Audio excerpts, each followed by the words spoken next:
خب شاید در نگاه اول به نظر یه اختلاف ساده بین یه بازیکن و یه باشگاه بیاد، اما پرونده لاسانا دیارا در نهایت به یه حکم تاریخی تو دادگاه اروپا ختم شد. حکمی که این قدرت رو داره که کل سیستم چند میلیارد دلاری نقل و انتقالات فوتبال رو زیر و رو کنه.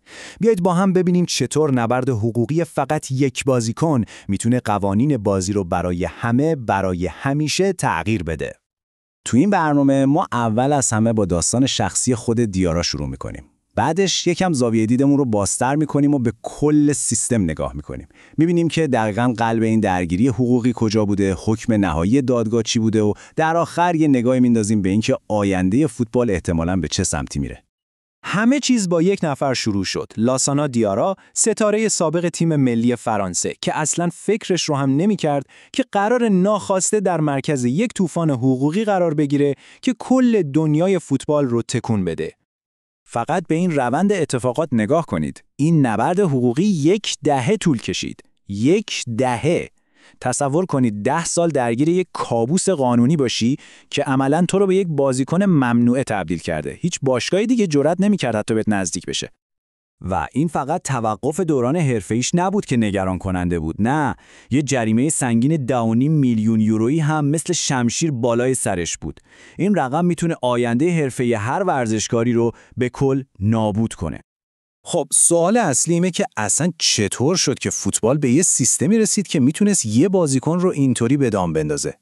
برای اینکه این موضوع رو بفهمیم باید برگردیم به یه پرونده خیلی معروف دیگه تو سال 1995.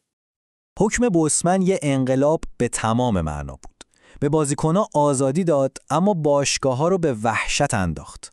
اونا میترسیدن که با ارزش‌ترین دارایی‌هاشون یعنی بازیکن‌هاشون رو خیلی راحت و به صورت رایگان از دست بدن. به خاطر همین فیفا با کمیسیون اروپا وارد مذاکره شد تا جلوی این هرج و مرج رو بگیره. نتیجهش چی شد؟ یه سری قوانین جدید با هدف ایجاد چیزی به اسم ثبات قراردادی. و این دقیقاً همون سیستمی بود که سالها بعد گریبان دیارا رو گرفت. و اینجا دقیقاً میرسیم به اصل ماجرا، جایی که قوانین فیفا و قوانین اتحادیه اروپا با هم شاخ به شاخ شدن. بیایید با هم ببینیم این قوانین جنجالی دقیقاً چی بودن. قانون اول، مسئولیت مشترک. خیلی ساده است. اگه یه باشگاهی میخواست دیارا رو استخدام کنه، باید تو پرداخت اون جریمه سنگین 2.5 میلیون یورویی شریک میشد. بذارید اینطوری بگم، انگار شما برای استخدام توی شرکت جدید مجبور باشی بدهیای کارمند قبلی رو هم پرداخت کنی. خب کی همچین ریسکی میکنه؟ قانون دوم حتی از قبلی هم بدتر بود. تحریم‌های ورزشی. طبق این قانون هر باشگاهی که دیارا رو جذب می‌کرد به طور پیش‌فرض مقصر شناخته می‌شد. یعنی فرض بر این بود که اون باشگاه دیارا رو برای فسخ قراردادش تحریک کرده، مگه اینکه میتونست خلافش رو ثابت کنه. مجازاتش هم یه محرومیت فلج کننده از 2 پنجره نقل و انتقالات بود. واقعا ترسناک بود. و ابزار فشار سوم، مسدود کردن ITC یا همون گواهی انتقال بین‌المللی. این ITC مثل پاسپورت دیجیتال یه بازیکنه. بدون اون بازیکن نمیتونه برای تیم جدیدش بازی کنه. این یعنی باشگاه قبلی عملاً حق وتو داشت و میتونست بازیکن رو توی برزخ قانونی نگه داره. و اینجا دقیقاً به قلب درگیری میرسیم. یه جنگ تمام عیار بین 2 تا دیدگاه. از یه طرف فیفا بود که میگفت برای حفظ ثبات و یکپارچگی فوتبال به این قوانین احتیاج داره. از طرف دیگه اصول بنیادینه اتحادیه اروپا قرار داشت، یعنی آزادی حرکت برای کارگران و رقابت آزاد. این 2 تا جهانبینی اصلاً نمیتونستن با هم کنار بیان. بعد از یه دهه کشمکش بالاخره دیوان دادگستری اروپا حکم نهایی رو صادر کرد و این بار هیچ مماشاتی تو کار نبود. یه کارت قرمز مستقیم به قوانین فیفا. دادگاه خیلی رک و پوسکنده اعلام کرد که این 3 تا قانون در کنار هم یه اثر بازدارنده وحشتناک ایجاد کردن. این قوانین کاری کردن که استخدام بازی که توی موقعیت دیارا تقریباً غیر ممکن بشه. فیفا همیشه پشت یه عبارت کلی قایم میشد. ویژگی خاص ورزش. استدلالش این بود که خب ورزش با بقیه صنایع فرق داره و به قوانین خاص خودش نیاز داره.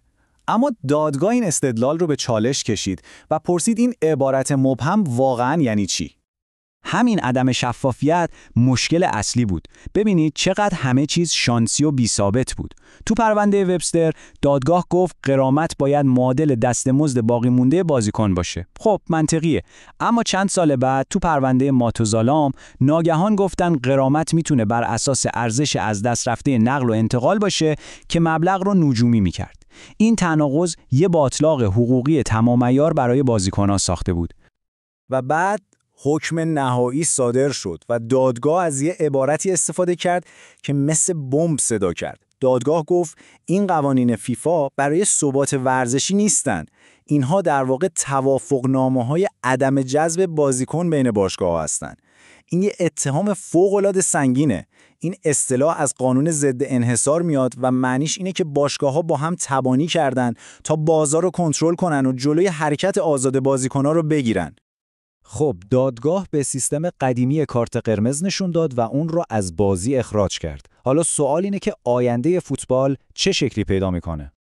واکنش اولیه خیلی سریع بود. فیفا فوراً تمام پرونده‌های مشابه رو متوقف کرد. این یعنی خود فیفا هم فهمید که بازی عوض شده و قوانین قدیمی دیگه هیچ اعتباری ندارن. پس بعد از این زلزله کی برنده است و کی بازنده؟ خب بازیکن‌ها قطعاً قدرت خیلی بیشتری پیدا می‌کنن. باشگاه‌های بزرگ هم حالا میتونن با خیال راحت‌تر و ریسک کمتر استعدادها رو جذب کنن. اما تکلیف باشگاه‌های کوچیک‌تر چی میشه؟ اونایی که مدل اقتصادیشون بر پایه کشف و فروش بازیکنه با یه تهدید جدی روبرو میشن. و در این بین فیفا مونده با یه چالش غول‌پیکر، طراحی یه سیستم کاملاً جدید که هم قانونی باشه و هم عادلانه.